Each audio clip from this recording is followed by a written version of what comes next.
it's never about the medals or the money. What it's always been about is like excellence, right? That's what the chase is. The chase is like, how can I become the absolute best at what I do? And you just have to take the way you feel out of it. Like there can't be any emotion. That was really my whole childhood. It didn't feel overwhelming when I was younger. It felt overwhelming when I had to when I knew what income tax was. And I was like, oh, I better this actually matters now. Hi, my name is Selema Masekela. I'll say it for you one more time. Selema Masekela. And you are listening to the What Shapes Us podcast.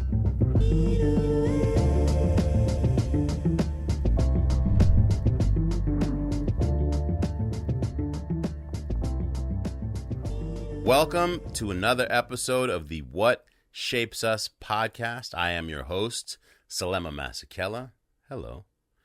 This podcast is one in which we talk to really dynamic individuals about the incidents and accidents that shape them into being. And today, we have a home run guest. Very, very big deal. An Olympian, winner of not just one, but two Olympic medals, a bronze and a silver. I'm pretty sure in this conversation we will find out how hungry he is to still get that gold. He's got an X Games gold medal. He is probably one of the most versatile skateboarders on the planet. This dude can literally skate anything. And on top of all of that, he is a 0.4. I'm going to say it again. A 0.4 handicap on the golf course. Not a 4. A 0.4 handicap. Please welcome the one and only, the pride of Arizona, Jagger Eaton. I appreciate it. Thank you so much for that. That was a great intro. Yeah? That was a great intro. I appreciate it. Thank I you. travel. I can come along places. If you're going someplace, you're doing an appearance, and you need someone to come out before you come out to do your thing, I can come out and do that. It was great. It was great. Yeah, we played golf the other day. It's hard swinging the club before 9 a.m. though. You're out there. Rest come makes tea time at 6:30. I'm up at 6, out of bed, breaking my back off. I'm just like, all right, now I got to go swing a golf club at 6:30. I feel like without me even asking, you just made an apology for my opening drive yesterday morning. In which I walked up to the first tee and shanked it left. Not once, but twice. And when I tell you that I went left, I went off the toe 30 degrees this way and took out a sign. There's an indentation of the golf ball. And then I was like, oh, breakfast ball. That sign shouldn't have been saying that. I don't know what to tell you. That sign was just in the wrong place, wrong time. Oh, man. It was really fun playing with you yesterday. But seriously, all jokes aside, your golf game is laser. Appreciate that. Thank you. Yeah, no, I mean, golf has always been so big in my life. It was when I was younger, my family just got sick of all just the gifts. It was too many birthdays and too many things, so it was always just tea times. That was what my dad and my family did for all of our birthdays. So we just started doing tea times at 9 all the way to now. And so we all just get tea times every birthday, and I just fell in love with it. I really fell in love with it when I moved to Cali, because I moved alone when I was 18 from Arizona, and I've lived alone ever since. So when you have all that time, and if you're an athlete and you're sitting with your own thoughts in your one-bedroom apartment by yourself, you got to get out and do something. So golf became so big when I moved to California. Does skateboarding inform your mental presence in golf, or does golf inform your mental presence in skateboarding? I feel like golf helps me mentally in skateboarding a lot more than skateboarding helps me in golf. Skateboarding to me is a whole different feeling. It's much more exciting. It's much more rage. It's just, there's something about skating that just lights a fire. Golf is a really fun process of getting great at it, but it challenges you mentally to stay focused, right? Staying focused in the round for 4 hours and being and being tapped in, like that to me is the mental cardio. That's what I like about. The mental cardio is really tough in golf. Skateboarding is much more explosive. It's like you're in and out of the park in 45 minutes and it's a fun time. It's exhilarating. Golf is like, dude, you're out there for 4 hours and you're just battling every bad thought you have between your ears. As much as there are variables in skateboarding, there is consistency in the variables in the moment. Whereas in golf, like you said, everything's changing. Everything's changing all the time, right? You'll have a tailwind to a headwind to a side wind. You'll be in rough. It'll roll out of the rough. You can't have a long iron. Like it's so much. It drives me crazy. That's probably why I love it. Right? I just love it because at where I'm at in my career, right? Like I can only skate for an hour and a half to 2 hours a day, right? Just because if I'm doing meticulous sessions and I'm organized and I'm doing simulated contests, right? Like it only takes me 45 minutes per discipline, park and street. And so golf is something where I can go out there and just hit balls in the range and just try different shots and feel different things and go on the course and try it, and just became obsessed with that process. Your addiction to process and discipline when it comes to skateboarding is like nothing that I've ever seen before. I know I've been around many generations of the greats within skateboarding. But your willingness to sort of just sit and drive and drill down a thing over and over again, and the keyword that you used before, organize. You go to the park to organize how a thing is going to take place in real time in a way that's much more reminiscent of drilling in traditional sports. You don't see it that way. In skateboarding, it tends to be more casual. Where did you get that from?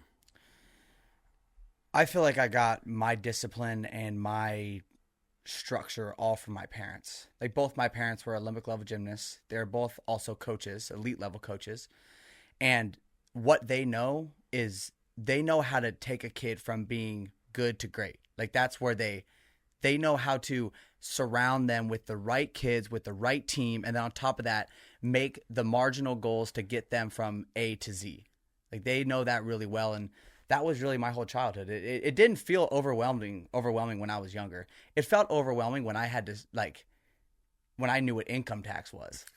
And I was like, oh, I better this actually matters now. Like this was fun when I was younger and my mom would come home and cook dinner. But now you're like, oh wait, this really matters. Right. And again, it's never about the medals or the money. What it's always been about is excellence.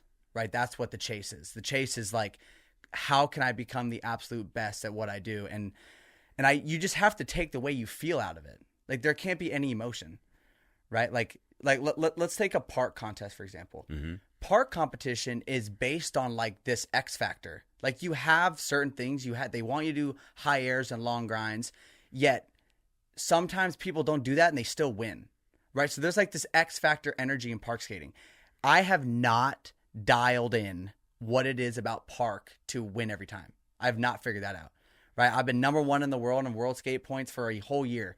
And that was just off winning one world championships and then making finals for the rest of the year. But in street, it's much different now. They have a formula to kind of help you create a baseline for what winning every time is. You know what I mean? So I think that for me, it's much more if I can just get to the point where I can run winning level simulated contests every day while I train, then it'll get boring when I get told I need to do it under pressure.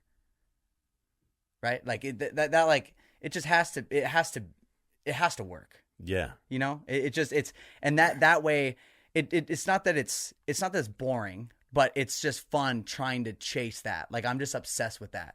Right? Because then you're able to readjust after the contest over and be okay, this trick didn't get scored this well. Let's play this trick in. Let's run this format. We have 2 months. Let's get it done. And then let's realign, I want to get into a little bit of how you grew up in Arizona, especially the time that you came up, because it was a very interesting time within, the explosion of action sports and the world of X Games. But what was it like? When you think back to it, what was the thing that made you go ooh, I'm in love with skateboarding? I fell in love with skateboarding because my older brother fell in love with it.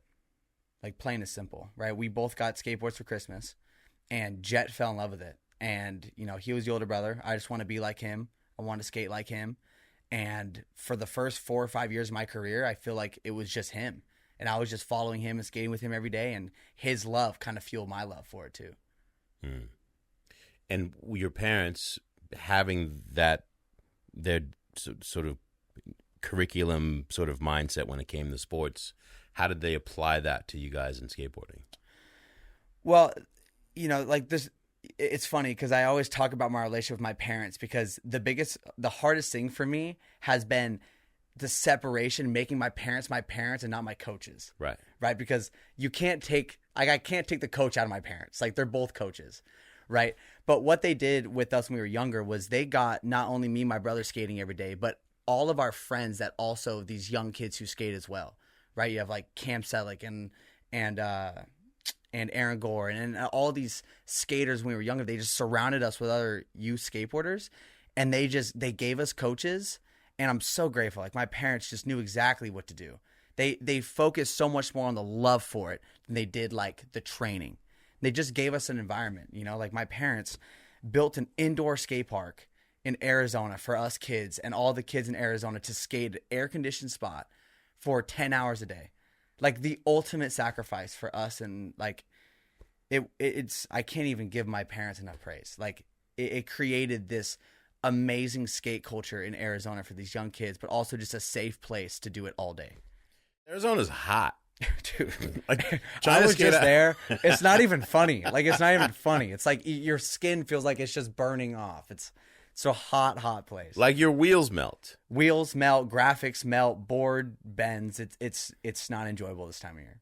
And your parents, instead of being like, all right, we'll build like a mini ramp in the backyard that they could just skate at night, they were like, all right, we're gonna build an actual park, not for our kids, and also for the community.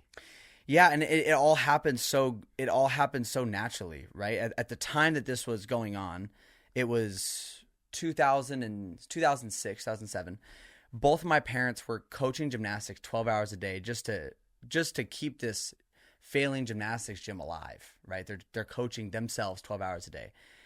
And what they realized was, like, they're like, look, our boys don't like gymnastics. Were you any good at gymnastics? No. My older brother was. He was good. My older brother's like good at everything. Yeah. But he was good at gymnastics. Yeah. I was not. I could not deal with like being in tights and like stretching. I was like, yo, this is just not, like, Mom, I can't do it.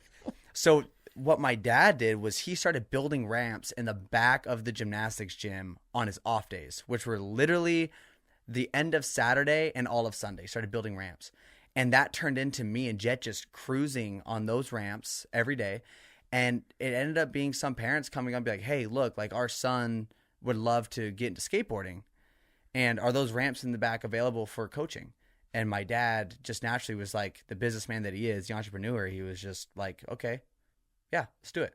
And he literally hired a coach, and those ramps turned into a bowl, which turned into them buying the Goodwill next to Desert Devils, which turned into a whole skate park. And now we have 7 facilities. It's pretty wild. That's huge. Like, you're not sitting here having this conversation with me if your dad in that moment doesn't go, all right, I'm going to do this. And now I'm going to add on and add on and add on. Yeah. And that's just who my dad is. Like, my dad is the most selfless, just driven person that you'll ever meet. He is just all about you and all about the growth. And it's funny because my dad was a good athlete, but not a great athlete, but he's such an amazing coach. Like, I'll watch him with some of the team girls at Desert Devils, and he still coaches to this day. And I'll watch him with Desert the team Devils girls. is the gymnastics. Yeah, Desert Devils is a gymnastics gym. Yeah. And he still coaches level 10 gymnastics to this day. And I'll just watch the way that he interacts and just watch him build this amazing team, barely saying anything at all. And he'll just surround them with great people and great activities and give them the right advice at the right time. And it's just like, it's just that factor, that X factor. You're just like, I don't know where you got this from, but like, it is just unreal to watch. And it's honestly something that like I just am so envious. Like I think it's so amazing that he can do that. I think you should, outside. I'm here like as a reflection of you. You have that, like that. It's so clear that that's what you come from. You haven't maybe not taken it to that next level yet, but I see the way you approach your career so damn methodically, like someone who's been doing this for 40 years. But also how you interact with others. Like you have that relentless interest in like taking an interest in others and how they do things. Like you have that curiosity, and I think it's something that really serves you. I appreciate it.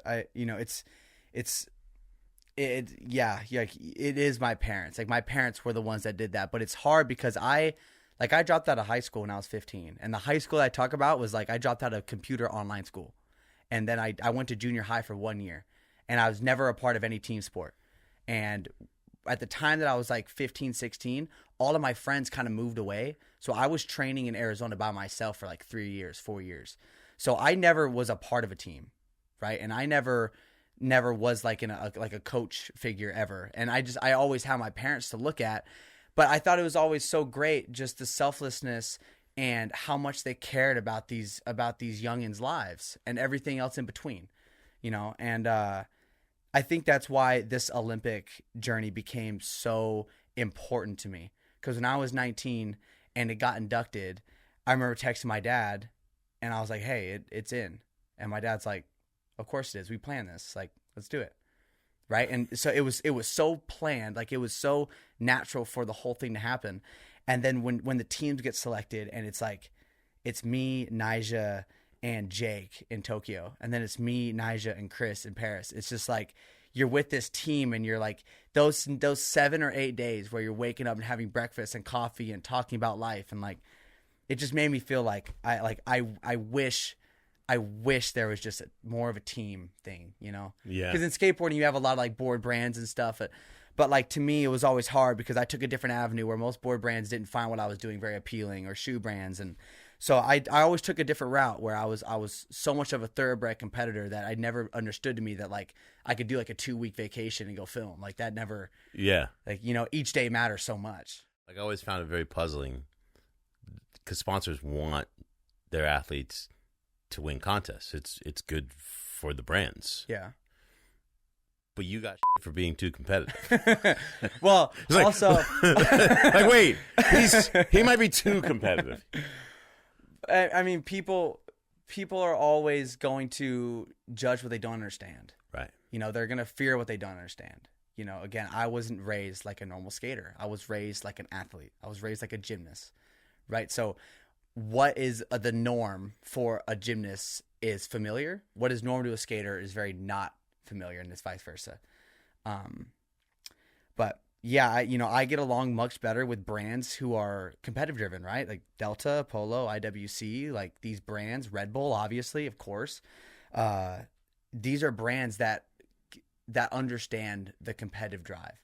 Right. And especially Red Bull, like being with Red Bull since I was 11. I sat at Santa Monica when I was 11. I brought a Post-it note of 4 contests that I wanted to go to that year. And I said, this is where my head's at. And me and my dad prepared a speech to give to them when I was 11 years old about to go compete X Games, like a full speech. He made me just repeat it. Right. And it was just, yeah, Red Bull has just been the rock of my whole career. 13 years later, that note and that speech, and you got that hat on your head, and that is a pretty incredible story. You mentioned 11 years old, being at X Games. That's where I was introduced to you. I want to know a little bit about how that happened, because visually, I go back to like you, Tom Shar, and who else was Trey. It? And Trey. You guys showed up as 11 and 12-year-olds to come and skate Big Air at the X Games. And that, Big Air was like one of the biggest, most premier events. I mean, just the size and scope of Big Air downtown, outside, in the street, next to the Staples Center, in that parking lot was insane. I look back and I think to myself, like, yo, they really did that. Like, Yeah, it doesn't really even feel real. yeah, it was so next level. But there had been no kids skating Big Air. Like, Big Air was up until that point seen to be strictly for gladiator psychos, right? Gladiator psychos. Gladiator psychos, Danny Way,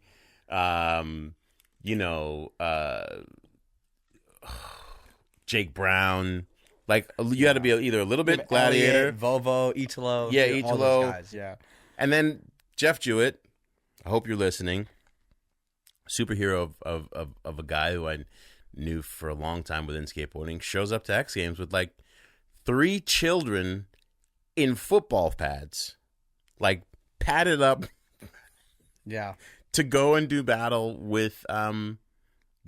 Up until that point was like the craziest phenomenon in skateboarding, which was Big Air. And I remember him telling me the story. He's like, I made like a little like mini Big Air camp, and I got these 3 kids that they're coming to X Games and they're gonna change everything. And I was like, yeah. Okay, Jeff. He's like, no, they're gonna change everything. Yeah. Well, Jewett was my first ever skate coach, ever. Right. So when my dad built his business, Jewett was the first person that my dad looked at to like help draw up the curriculums. So Jewett's been a part of my life, my whole skate career. Like, he's been a part of my life forever. He was my coach for a brief minute for the Olympic process. But yeah, being 11 at X Games was a dream come true. Like, I can't even put into words what that meant. What I do want to talk about though is the way that happened. And the way that happened is not the way that I want it to happen. How it happened was, at the time that this was all going on, about 6 months before X Games, Trey, Tom, and my older brother Jet, and amongst other kids, were at Woodward, and they were skating. They were skating the mega ramp there. And the mini mega. No, the real mega. Oh, the real mega. That's right. The real mega There was the at real Woodward mega West. there. That's Yeah, right. so they were all doing they were at Jewett's camp, basically doing a Woodward West mega mission. And they were all skating, and my older brother Jet, he hit something before the launch ramp and smacked his head. And his helmet cracked, and he was put into a induced coma for 5 days, and like one of the worst head hits, one of the worst TBIs it's like ever seen. What ended up happening was he earned his invite to X Games 2 days before that happened. So he was gonna go, and he deserved to go, right? And after I went to Fresno and I was visiting him, and I was just like waiting for him to wake up, you know, I just kept asking my dad, what is he gonna do? Like, he was the first one out of Tom, out of Trey, out of all those boys to do back 3 to 540, and he deserved it. Like, he deserved to go. Sorry. Don't apologize, man. It's okay. But, and then about like 3 weeks later, I was with Jed at home, and Jewett reached out, and he said, "Look, if you can do backflip to 540 on the ramp, you can take his invite." And I remember asking Jed, I was just like, dude, like, he goes, "What do you think?" He goes, "You have to do it. Like, go." Your brother told you to go. Yeah, like, you deserve it. Like, go do it. And I went and got it, and that catapulted my whole career. And that was the whole start. But like, I can't take any credit away from Jet. Like, he deserved that so much. Like, so much.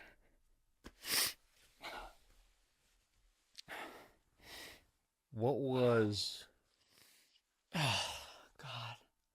First of all, I didn't think that was gonna happen. Well, I'm not surprised that it did, given what you're talking about, and I never knew that story. I knew that your brother got hurt, but I didn't know that story. Yeah. And I have a brother. I couldn't imagine at any age, but especially at 11, seeing my brother in an induced coma and trying to comprehend, like, is he going to make it? What's happening?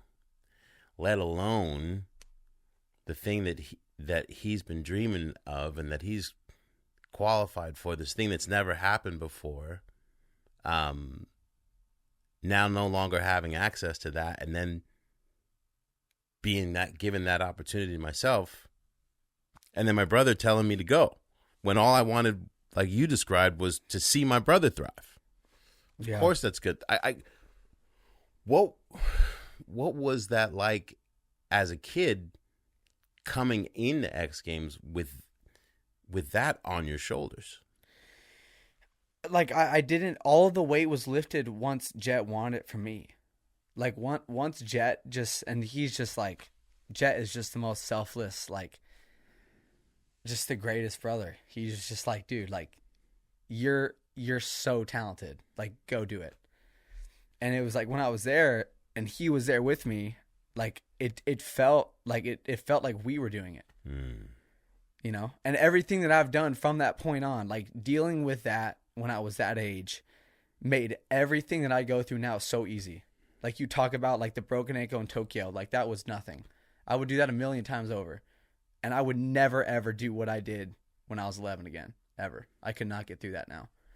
But all the other stuff, like, I mean, missing Olympic teams and then getting on a plane a week later to go compete in Rome for street, like having to get fourth to make the team, getting fourth, like those things are nothing compared to what that was and that impact when I was 11. Like it set me on this course of like hard knocks. Like I was just like, look, like it was so real life, right? And knowing that he had my support and knowing that I had his support, right? Because he had mine and he knew that like anything that I did was his, right? And we just did that together. And it was like, now we always talk about it because like we've never had a conversation like what would have happened.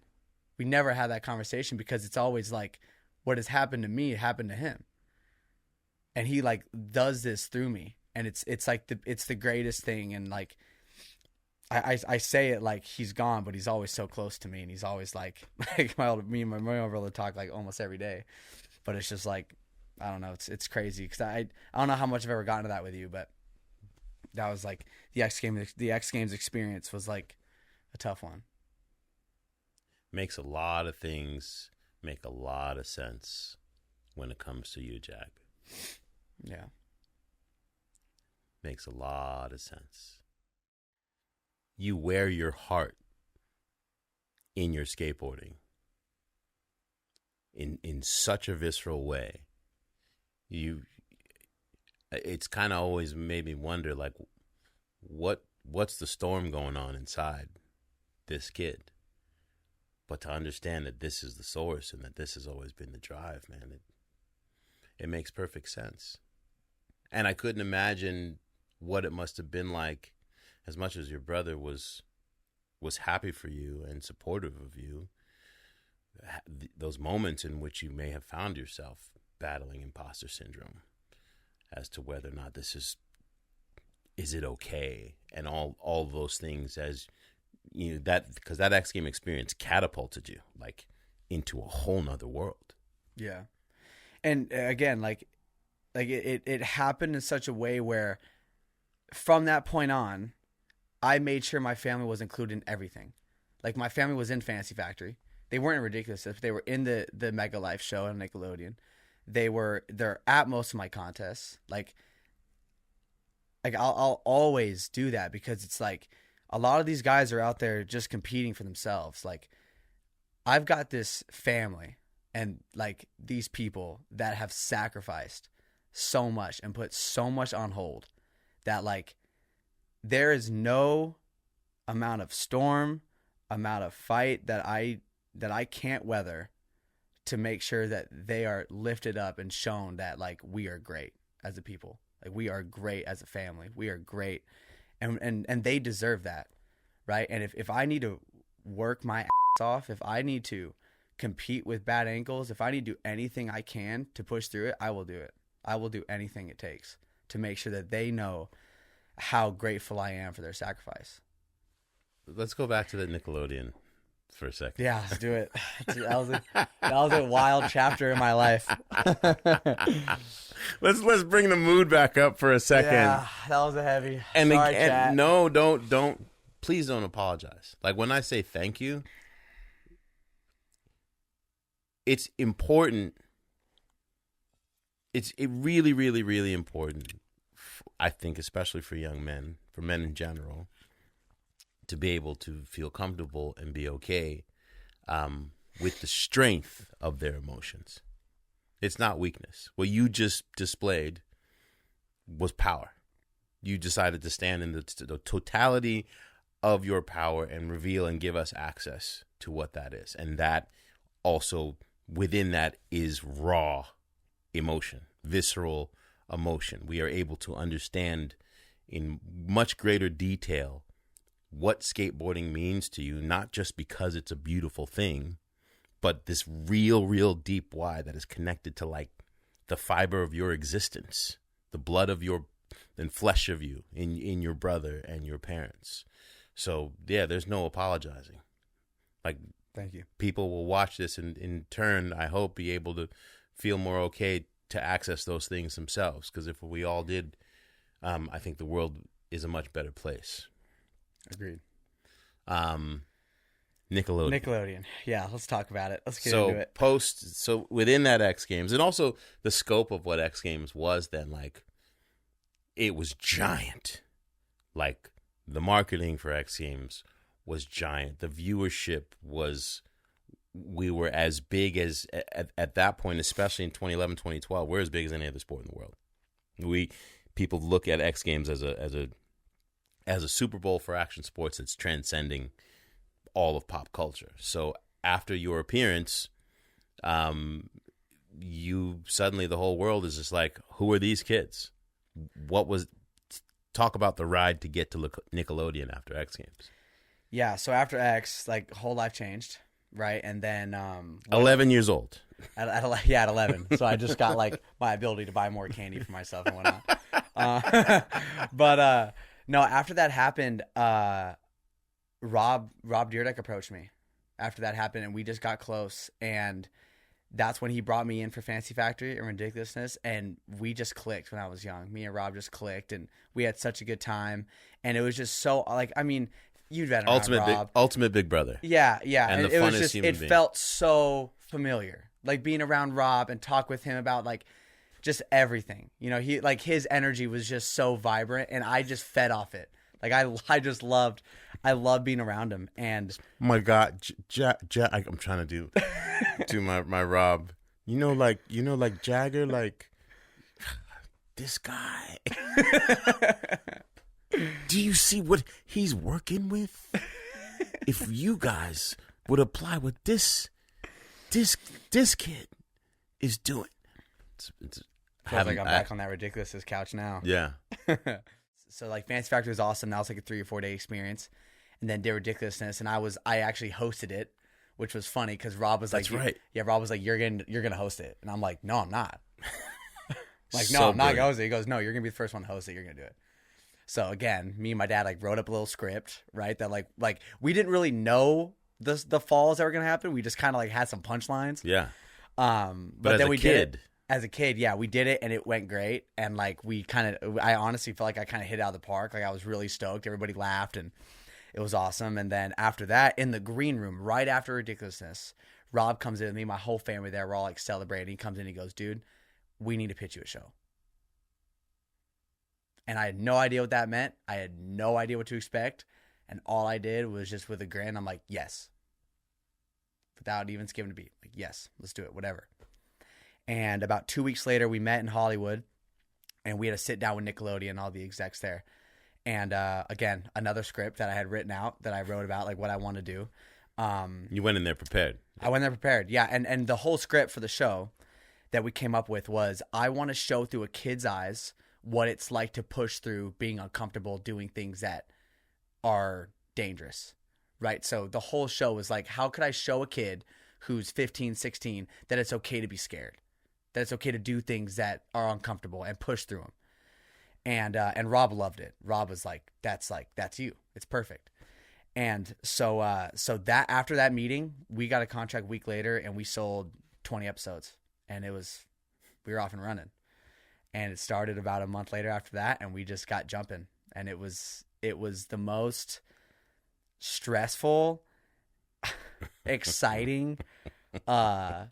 Just it was a process, but it was so fun, and the crew was so fun. Getting to do it with my family was so fun, but it was scary. And I picked some things that were just absolutely out of my comfort zone that I really look back and like I would never do that again. Like I'm terrified of like going deep in water and scuba diving and sharks. And I had to get my scuba license in 3 days under the gun in a green lake in Arizona, and then fly out to the Bahamas and swim with like a professional free diver.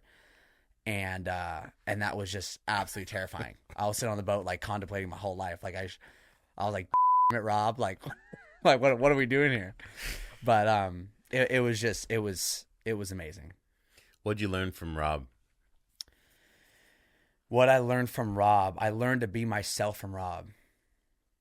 Unapologetically myself. Like, say what you want and be kind in the process and chase after exactly what it is that you want in life, and don't ever look back and don't ever listen to what anybody says, and be so driven to accomplish what you want to.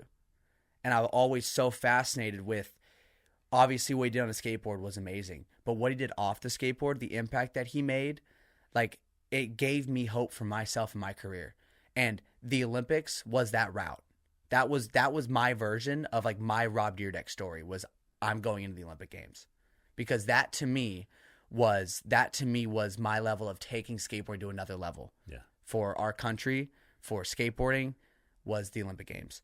And yeah, he just gave me that freeness to be that person.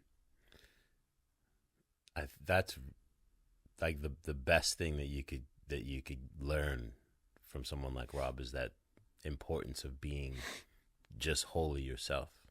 Yeah. I always people ask me often, like kids, I get notes or whatever, DMs, or they'll come up to me and be like, "Hey, how can I do what you do? How can I do what you do?" And they expect me to be able to give them like a blueprint.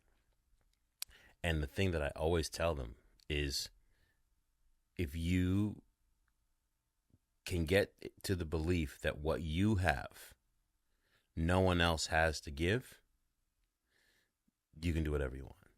Yeah. Yeah. And they'll be like, "That's it?" That's it. Well, and I'm like, yeah. That's your starting place. But like, if you look in the car when you're putting the gas in, it says like, whatever, high performance only. Like, that's the only gasoline that you can run on. Mm-hmm. Like, you have to believe that, like, what I have to give, no one else has to give. And then you got to search and mine in there and get it out. But it's so easy, especially these days.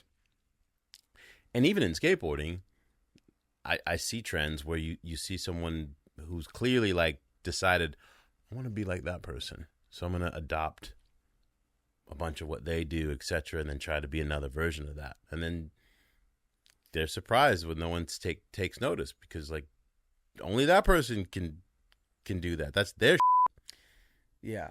Yeah. Well, to go back to this for a bit too, like your ability to explain action sports to the public has changed action sports forever. Like, it will never be the same. And like when I hear your voice back on my winning runs, when I hear your voice back on the highlights from X Games, it brings it to life. Like it makes people understand the importance and the sacrifice and the commitment it takes to be in action sports. Like, you've done that. Thank right? you. That means a whole lot coming from someone like yourself. But again, it's funny because when you talk about that too, because like we'll get that question quite a bit, where it's like what does it take? And I'm like, it takes every hour of every day, of every minute, of every second, it takes your obsession. Yeah. Right? You have to be absolutely obsessed. And if you were to go homeless tomorrow, you would have to still want to do it. 10,000%. Like you have to be 100% okay with failure. That just has to be an option. And it's hard to explain that now, because we are so just crammed with bull crap into our minds because of Instagram, because of all of these different platforms. If you're watching this podcast, you probably caught me at a dive bar at midnight with my Rebel hat on, 3 beers into shooting pool. We probably talked about something that had nothing to do with my life, but just about life or Interstellar. Or so, I don't know, just something. But I mean, that to me is just so real, right? Like, this is what's real, right? Human connection is what's real. This other stuff, as important as skateboarding is to me, it's nothing compared to my relations with my family. It's something compared to the relationship with my friends. It's something compared to those moments of like watching my little siblings, you know, ride horses or skate. Like, that is so real. That's human. It's being human, right? All this other stuff is fun. I'll talk about my motivation and stuff, but we got to talk about what the 80% of my other life looks like. And it's fun. Like, I have fun, and I let myself have fun, right? A lot of men nowadays don't let themselves have fun, and they're stuck in their ways, and they're afraid to be social. They're afraid to let their guard down, especially the young kids. Like my little brother who's 17, like, it's hard when I talk to him about it because he's a really social character too. And it's hard because like nowadays it's getting worse, right? It's getting most people aren't talking anymore. Yeah. And they're so worried about saying the wrong thing. And like, you can't live like that. No, you can't. Like, it's a sheltered world now. You need to just get outside. Like, you'll catch me outside all the time. I'm outside all the time. I'm at Venice any day. Just pull up, come talk to me. Look for me. I'm outside. Yeah, I'm outside all the time. Well, I really appreciate you coming by today and sharing your why, your joy. I really, really, really especially cannot thank you enough for being willing to go deep and tell us that story about you and your brother. Because it really, like, I've known you for a long time, but it just makes everything crystal clear into why you are the type of person that you are. All your skateboarding ability aside, I always say to people, there's the who and the do. It's very easy to get caught up in what you do being the definition of your existence, especially when you have that hat on your head and you have the accolades that you do. You walk out of the house, you might be recognized, etc. It's easy to get a little bit addicted to the do. Mm-hmm. But who you are, your essence, the things that shape you, all those stories of your parents and your siblings and family and overcoming that, without the who, there is no do. And so I tell people, my advice, long game, is like, keep on fueling the who, and you'll be able to do for as long as you want to. Mm-hmm. But if you stop nurturing this person, this thing's gonna crumble. The do will fall apart before your very eyes. And you're already doing that. Well, thank you. And again, like, I don't really talk about that much because I don't want to talk about anything that far in depth with somebody who's not genuinely interested in that. Like, we have a lot of voices talking at us now. We have a lot of people saying a lot of things all the time, giving us life advice. They've never even met us, giving us diet advice, and they don't even know like what you're allergic to. Like, you have a lot of people saying a lot of things now, and I just feel that with you, I could, like, you're interested in that, and you would understand and relate with me on that. And so thanks for giving me that space to talk about it, because I've never been in depth. I've never gone in depth about that. And man, does Jet deserve it. Shout out to Jet. Shout out Jet. Shout out to your mom and dad. Shout out to your younger brother, Costin. Mm-hmm. Who's Bowie and Hendrix. How many altogether? Older brother Jet, a 17-year-old brother Costin, 10-year-old sister Hendrix, and an 8-year-old brother Bowie. And Bowie rips. He's gonna be. I'll be retired by that. I don't even want to deal with him. He's a ripper. He's bringing more. He's bringing the most heat. He's bringing the most heat. He's got the best mullet. He just runs around in my old Rebel helmet, and he is just he's a hazard. Man's a hazard. That's awesome. Jagger Eaton. Follow him. Get to know him. Watch the journey. Appreciate everybody. Thank you. Thank you so much, Selema. Appreciate you. Sweet, man. Thank you so much.